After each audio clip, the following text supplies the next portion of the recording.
સ્વાગત છે મિત્રો આપણી યુટ્યુબ ચેનલ ઈ ગુજરાતીમાં। મિત્રો ચેનલમાં જો તમે નવા હોય તો ચેનલને સબસ્ક્રાઇબ કરી પાસે બેલ આઇકોન છે પ્રેસ કરવાનું ભૂલતા નહીં।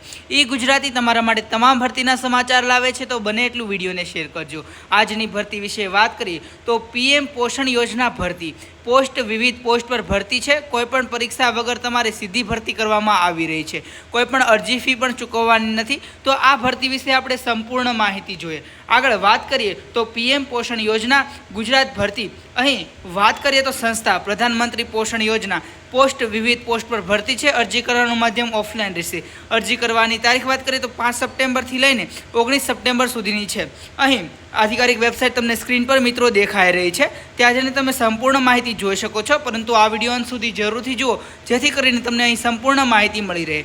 પીએમ પોષણ યોજના ભરતી ગુજરાતની આ ભરતીમાં જાહેરાતમાં આપેલી માહિતી મુજબ આ ભરતીની નોટિફિકેશન 5 સપ્ટેમ્બર 2024ના રોજ જાહેર કરવામાં આવી છે। આ ભરતીમાં અરજી ફોર્મ જમા કરવાની છેલ્લી તારીખ 19 સપ્ટેમ્બર 2024 છે। અરજી કરવા માટે લાયકાત ધરાવતા ઉમેદવારોએ છેલ્લી તારીખ પહેલાં પોતાની અરજી કરી દેવાની રહેશે। છેલ્લી તારીખ વીતી ગયા બાદ કોઈપણ અરજી સ્વીકારવામાં આવશે નહીં।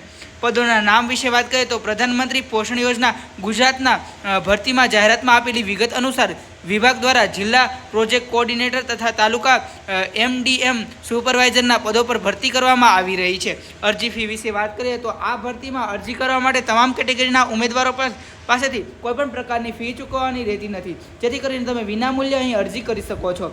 પગાર ધોરણ વિશે વાત કરીએ તો કોઈપણ ભરતીમાં અરજી કરવા પહેલાં તમારા મનમાં એ જ પ્રશ્ન થતો હશે કે મારું સિલેક્શન થયા બાદ મને પગાર ધોરણ કેટલો મળશે। ભરતીમાં પસંદગી પામ્યા બાદ જિલ્લા પ્રોજેક્ટ કોઓર્ડિનેટર તેમજ તાલુકા એમડીએમ સુપરવાઇઝરના પદો પર વિભાગ દ્વારા માસિક ₹15,000 ફિક્સ પગાર ચૂકવવામાં આવશે। અહીં કરાર આધારિત ભરતી છે મિત્રો, જેમાં 11 માસનો કરાર રહેશે। કરાર પૂર્ણ થયા બાદ તમને નવો કરાર રિન્યૂ કરી દેવામાં આવશે। જો તમારી કામગીરી સારી હશે તો તમને રિન્યૂ કરી દેવામાં આવશે અને બેઝિક પેના 5% લેખે પગાર ધોરણમાં વધારો પણ કરવામાં આવશે।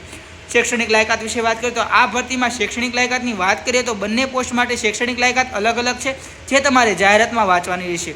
અરજી પ્રક્રિયા વિશે વાત કરીએ, અહીં પસંદગીની પ્રક્રિયા આ ભરતીમાં ઉમેદવારોની પસંદગી 11 માસના કરાર આધારિત કરવામાં આવશે। તમે જોઈ શકો છો મિત્રો સંપૂર્ણ માહિતી।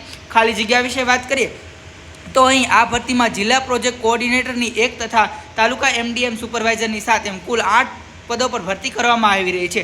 અરજી પ્રક્રિયા તમને સ્ક્રીન પર મિત્રો દેખાઈ રહી છે, તો આ પ્રક્રિયાને ફોલો કરીને તમે તમારી અરજી કરી શકો છો। તેમજ આ ભરતીની વધુ માહિતી માટે તમે આજે જ ગૂગલ ક્રોમ પર જઈને અહીં સર્ચ કરી શકો છો। આ વેબસાઇટ પર તમને સંપૂર્ણ માહિતી મળશે, તો અહીં સર્ચ કરવાનું ભૂલતા નહીં। તેમજ વધુ માહિતી માટે આજે જ અમારી યુટ્યુબ ચેનલ ઈ ગુજરાતીને સબસ્ક્રાઇબ કરી નાખો। મળીએ મિત્રો નવા વિડીયોમાં।